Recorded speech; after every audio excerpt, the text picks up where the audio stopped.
Assalamualaikum warahmatullahi wabarakatuh. Kita ketemu lagi di Beranda Perempuan. Ngobrol santai sambil ngopi. Bukan menggurui, bukan solusi, tapi berbagi dan menyalurkan aspirasi. Kali ini Beranda Perempuan ngobrol tentang relasi mertua dan menantu.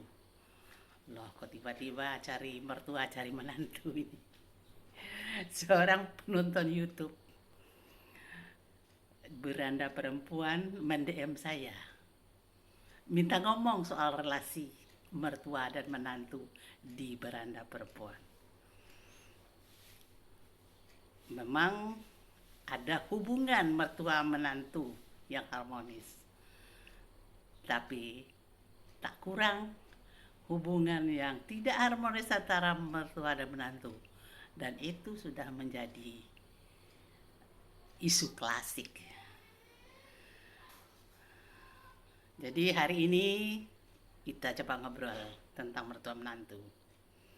Tentu di sini yang dimaksud adalah mertua perempuan dan menantu perempuan.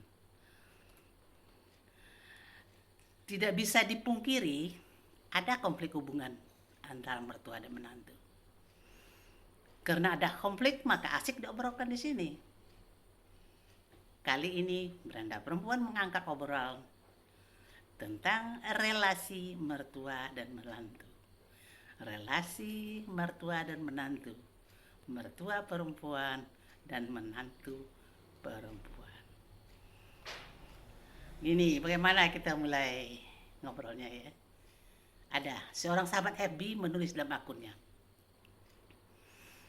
lega rasanya, akhirnya aku bebas. Batinku tidak lagi tersiksa melihat perlakuan suamiku pada ibunya. Suamiku selalu mendahulukan kepentingan ibunya dibandingkan kepentinganku. Bahkan kepentingan suamiku itu sendiri. Sahabat FB ini menceritakan kusutnya hubungannya dengan mertuanya. Relasi mertua dan menantu di sini terlihat sebagai kompetitor, bukan komplemen. Padahal sesungguhnya relasi mertua menantu adalah komplemen yang saling menyempurnakan, bukan sebagai kompetitor. Obrolan ini tidak seimbang kalau tidak kita hadirkan pula pandangan dari sang mertua. Ada pula seorang sahabat Happy yang menulis dalam akunnya begini, bila menantuku bersikap seperti anak kecil, aku hanya jengkel, tak sampai sedih. Tapi bila menantuku memperlakukan aku seperti anak kecil, aku sedih dan terluka. Kini aku sedang terluka. Demikian postingan sahabat FB tersebut. Nah, postingan itu barangkali bisa kita obrolkan di dalam beranda mertua ini. Bila relasi mertua menantu adalah relasi kuasa, maka mertua ingin menguasai menantu dan menantu ingin menguasai mertua. Di sini terjadi konflik, yaitu konflik saling berebut kekuasaan. Kalau itu bentuk hubungannya, relasinya itu relasi kuasa. Mertua yang ingin menguasai biasanya bersikap mentang-mentang dengan penyakit sedikit-sedikit. Nah, apalagi ini istilahnya, bersikap mentang-mentang dengan penyakit sedikit-sedikit. Apa itu? Mertua itu sedikit-sedikit tersinggung, sedikit-sedikit marah, sedikit-sedikit mengeluh, sedikit-sedikit menceracau, dan lain sebagainya. Nah, coba kita dengar ceracau mertua. Mertua kalau sudah menceracau, ngomongnya begini deh. 9 bulan 3 hari dia meringkuk dalam perutku. Segenap tenaga aku pacu agar dia lahir ke dunia. Kini setelah dewasa, dia dipangku perempuan lain. Dan perempuan itu tidak menyukai aku. Aku tak rela.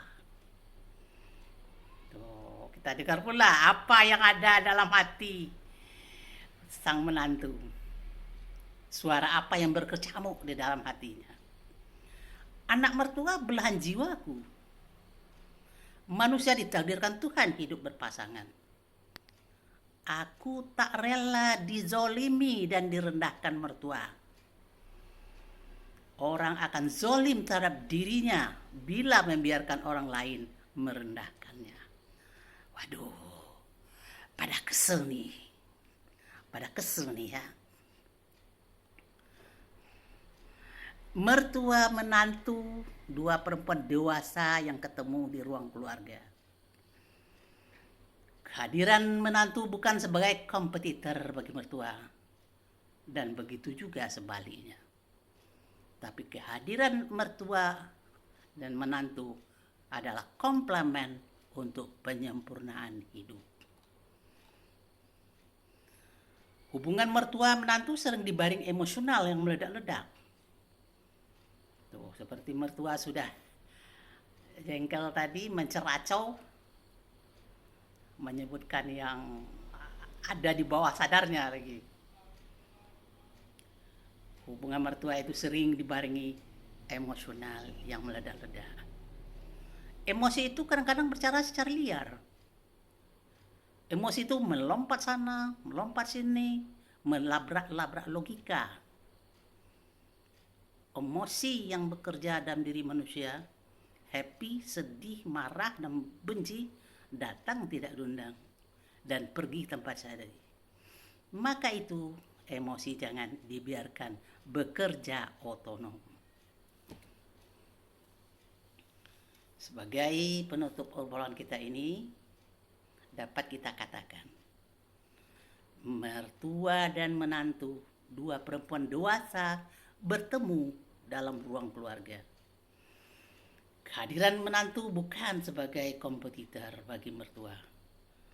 Dan kehadiran mertua bukan pula sebagai kompetitor bagi menantu.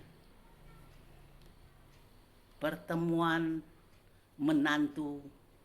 mertua menantu adalah komplement untuk penyempurnaan kehidupan. Pertemuan ini bisa harmonis. Ya, bisa harmonis bila saling memahami, bila saling menghargai dan menerima berbagai perbedaan. Pertemuan mertua menantu dapat menjadi sarana untuk belajar menjadi bijaksana dan sarana meningkatkan kecerdasan emosional. Kali demi obrolan singkat kita di beranda perempuan kali ini, beranda perempuan, tempat ngobrol santai sambil ngopi. Bukan menggurui, bukan pula solusi, tapi berbagi dan menyalurkan aspirasi. Sampai ketemu pada obrolan beranda perempuan berikutnya dengan tema yang lain. Assalamualaikum warahmatullahi wabarakatuh.